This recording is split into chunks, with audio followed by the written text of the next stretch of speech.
Hey, what's going on? What's going on? Busy day, social media wise and otherwise. um, this is another episode anyway, this is another episode of the Reporter for July 24th, 2023 on a Monday. Kind of doing this episode pretty late. I usually do it a little bit earlier, but was sad. Might as well just switch it up a little bit. But this is way I do it is I guess we're gonna do it like this. We're gonna make it a commentary and do it like we always do it. Um, uh, what's gonna work the story without a net, but there ain't no way this story is too big to work it without a net. Um, but anyway, let's get right into it.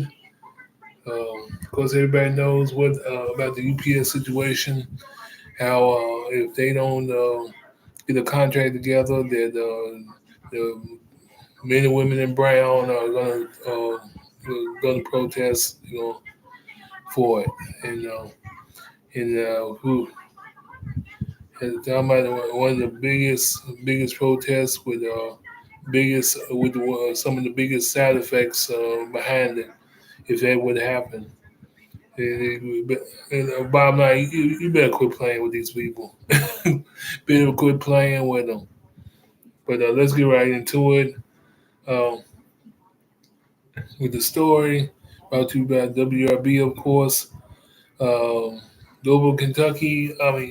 WRB negotiations between UPS and the union representing its rank and file workers broke down earlier Wednesday, raising the odds of a massive nationwide strike that could happen August the 1st. UPS and the Teamsters each accused the other of walking away from the bargaining table.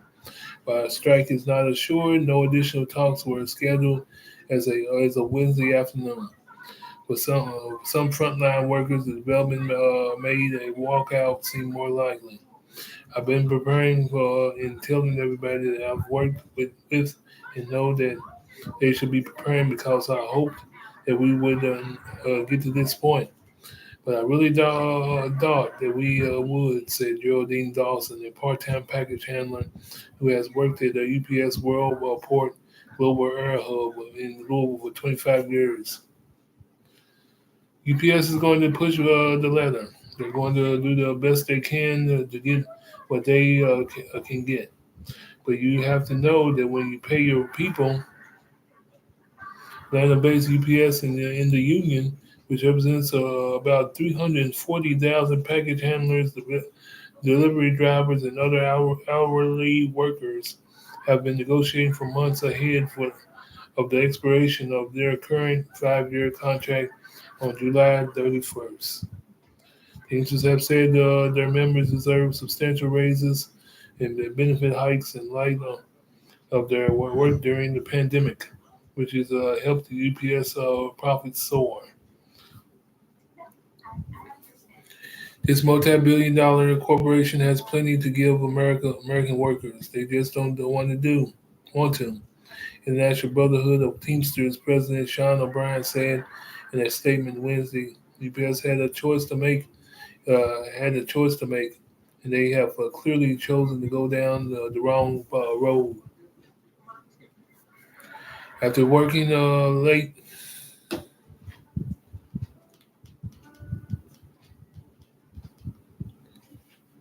After working late during the July the 4th holiday, Teamsters said talks in Washington, D.C. broke down about 4 a.m.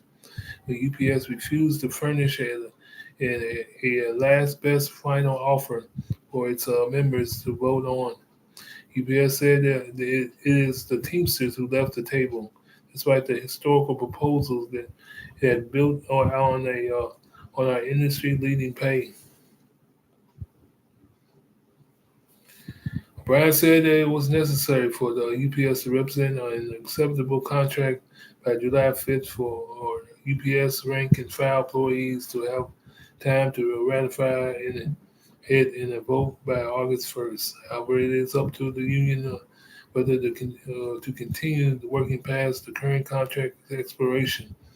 If a deal is reached in principle before July 31st, the Teamsters could stand down while their members vote on whether to ratify it. We have nearly a month left to negotiate. We have not walked away from, and the union has a responsibility to remain at the table.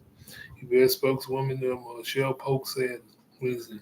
Refusing to negotiate, especially when the finish line is in sight, creates a significant increase among employees and customers and threatens to disrupt the U.S. economy.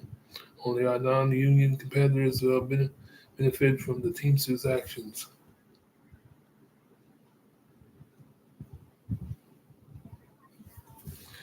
Teamsters in the past have agreed to extend their existing contracts beyond their expiration. The union new leaders have been saying for months that they're taking a harder line than their predecessors. We will not be working beyond the expiration date without a contract that our members have demanded, but more importantly, the contract that our members deserve. O'Brien said during a press conference Saturday. Shares of UPS were down about 2% on Wednesday as investors absorbed the news. Shares of FedEx, UPS primary competitor, edged up slightly. But UPS work stoppage would have profound implications on the entire country. A strike would be especially disruptive in Louisville, where UPS is the largest local employer. Shipping giant employs about 26,000 in the region, including about 11,000 in its Warport Air Hub at Louisville's Muhammad Ali International Airport. The hub shuffles about 2 million packages a day between cargo planes and feeder trucks.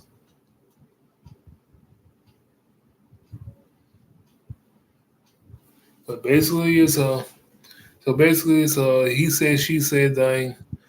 They said they were the main guys that the workers did the walking away. The Teamsters walked away from the table, and the Teamsters, of course, is blaming the big boys up in the offices from uh, not meeting the demand.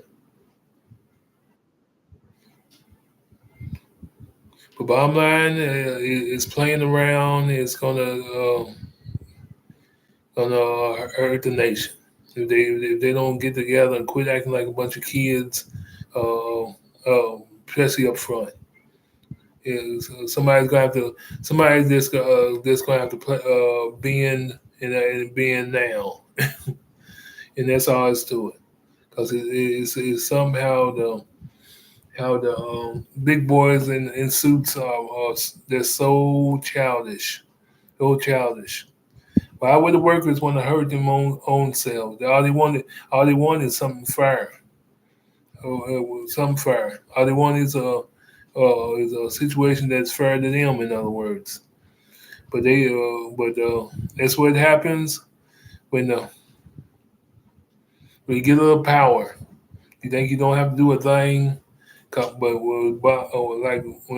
but bottom line though, you do gonna have to do something. Because without the workers, your company is just a big old abandoned warehouse. A big old abandoned warehouse. That's all it's to it. The workers are the most important things. Workers are keep your company going. Without the workers, you just got a whole big old building you can look at anytime. Uh, Without the workers, it's for like this. You just got a big old building that you can look at it, a big old empty building you can look at any time, which is foolish. Which is foolish. You need the workers to workers are the bloodline. Workers are the blood to keep a company going. But the UPS is so, but the bosses are so arrogant that they can't even see that. Are they willing to? Are they refuse to take responsibility for what needs to be done? The bottom line is somebody's got to be in, and that's going to have to be the big boys in the office, because UPS is a huge giant. Is a huge giant. but it's all good for the little hyenas. as a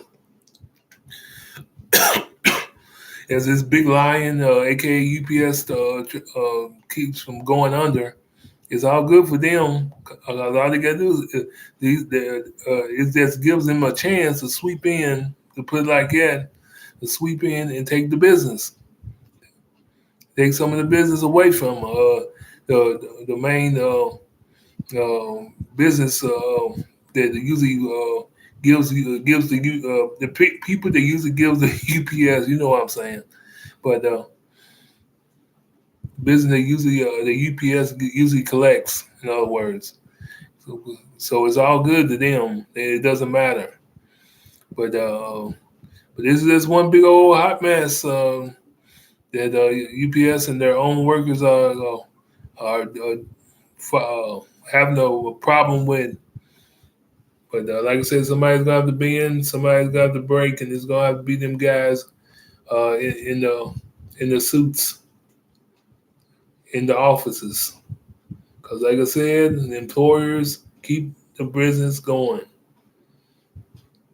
Act all arrogant if you want, but like I said, without the employers, without the guys getting in them trucks, without the package handlers in the assembly lines, you have nothing.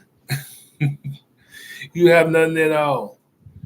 There's a big old warehouse and a lot of empty planes and a lot of empty brown trucks that need air conditioning. That's all you got. A big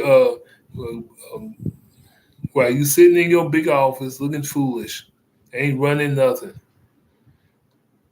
and that's basically it. But of course, it's a he said she said thing behind that story, where they said that the workers walked away from the negotiating table, and of course, the workers saying that the big guys didn't put the contract together that was suitable to them, that was to the workers' liking. But it's all going to turn out some one way or the other. But they better quit playing with these people, because without the people, the company suffers. Without the people, the company doesn't exist anymore. So, but that's all I got for this one. This is a late night uh, episode of The Reporter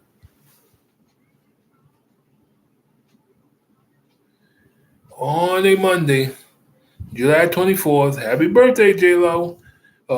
I'm gone.